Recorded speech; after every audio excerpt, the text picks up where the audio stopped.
Baja Diaries. So let's try out the nightlight going through Tecate.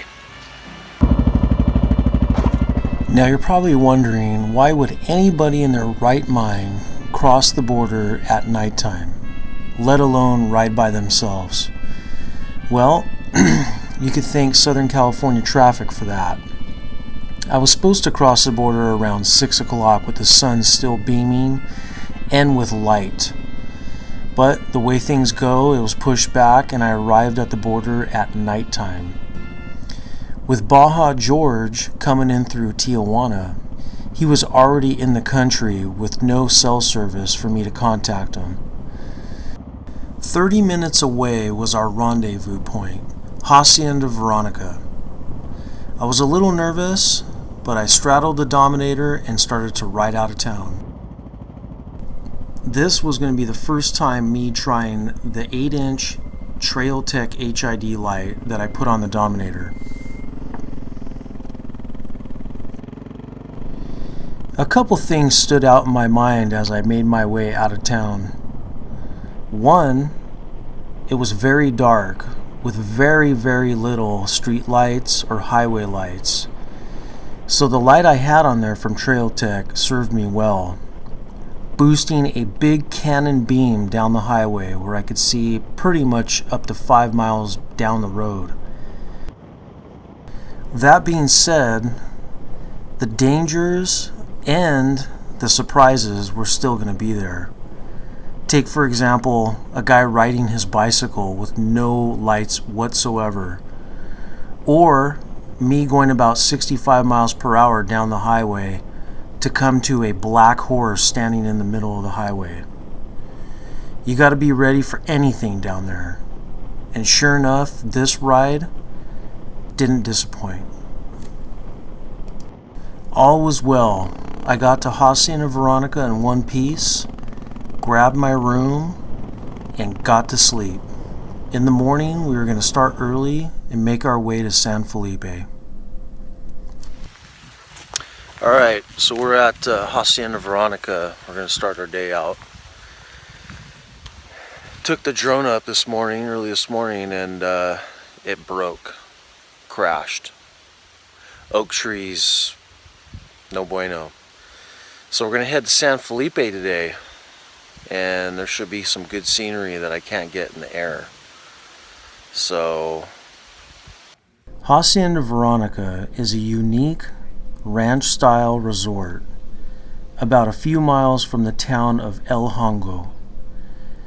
A lot of Baja 1000 racers stay here, a lot of motorcycle riders stay here, and just a lot of adventurers stay here. But it's also a local spot for weekend parties, family gatherings, barbecues.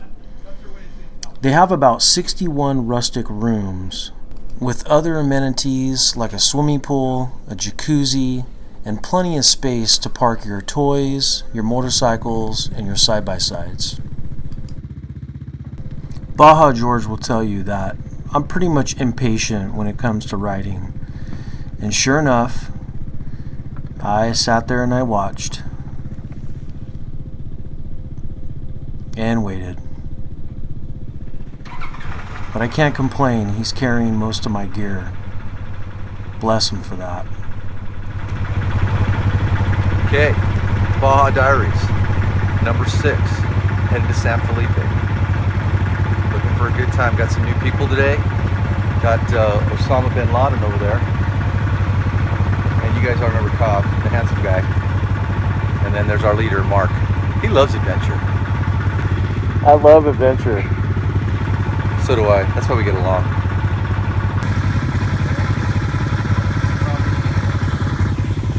Normally I'm a pretty patient guy, but you know, when it comes to riding, we just need to get on the trail. But obviously my guys ain't in a hurry.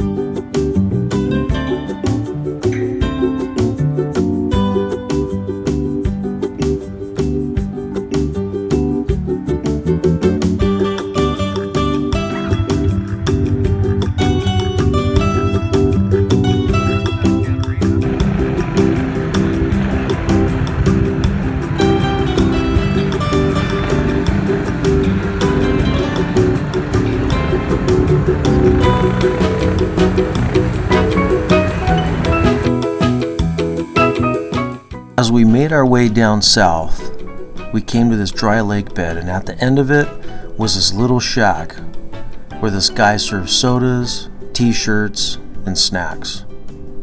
Pretty unbelievable for being in the middle of a hot, dry lake bed.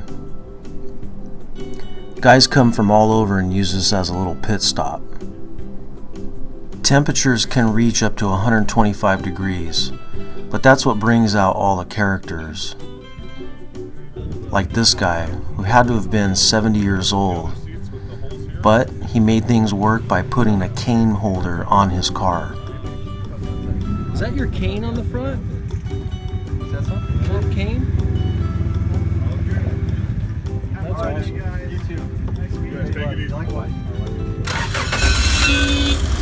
Oh, and about that dry lake bed.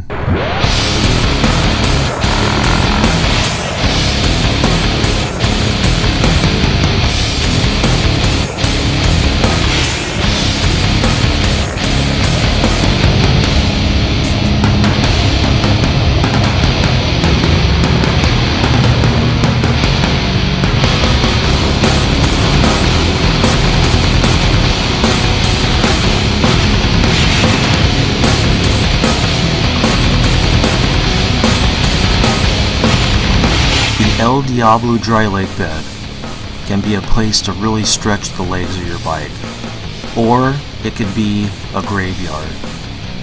If you want, you could pin it for over 25 minutes, and if your bike's geared right, you can definitely go over 100 miles per hour. One thing's for sure, you definitely think about if you tighten that oil drain plug bolt.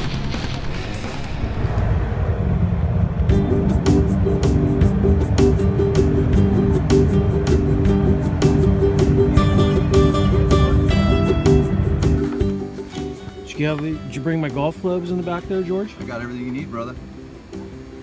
Now, what is this? What's this right here? This. That is a Yeti, which is specially designed for this car. It's the 20 by 17, called a something 35. I don't remember. All I know it costs $300, but it keeps your drink, your food, and everything cold for 2 days. I mean, this thing will hold ice, and it's like set up for Baja.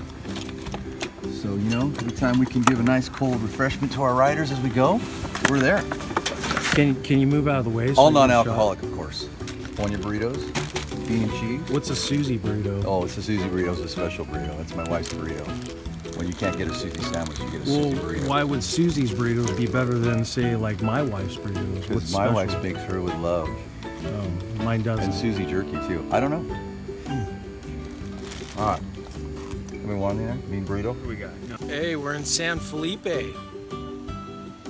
No Photoshop here. San Felipe is one of the great, and not probably the greatest, but it's one of the most beautiful spots on the Sea of Cortez side of Baja. Fishing, restaurants, shopping, and obviously beautiful quiet beaches like this.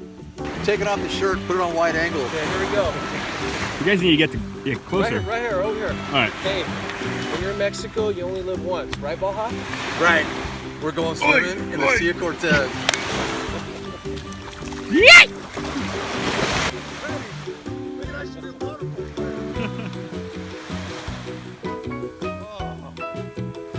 And that's what it's about, isn't it?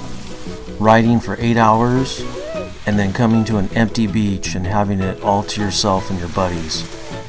That's what Baja's all about.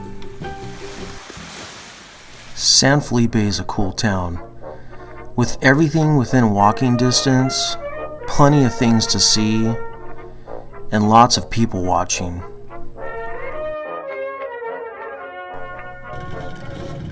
The locals even get into the riding scene themselves, cruising up and down the street, maybe doing a wheelie or two, just for your entertainment.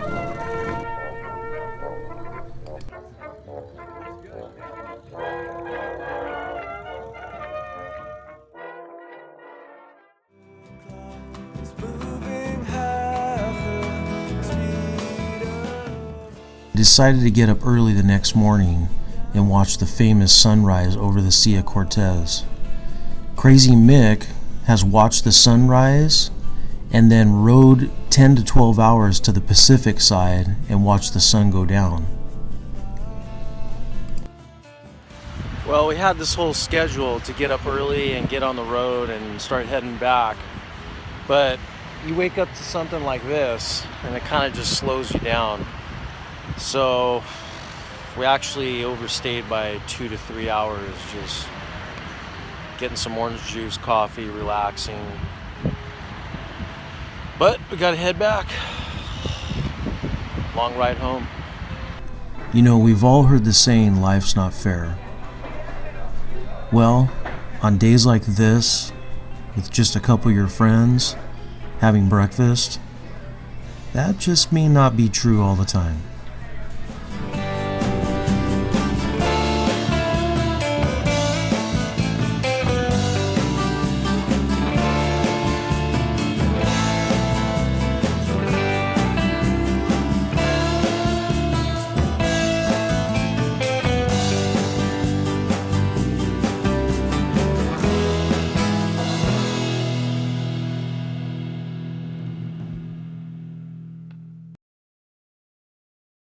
Did you like what you saw?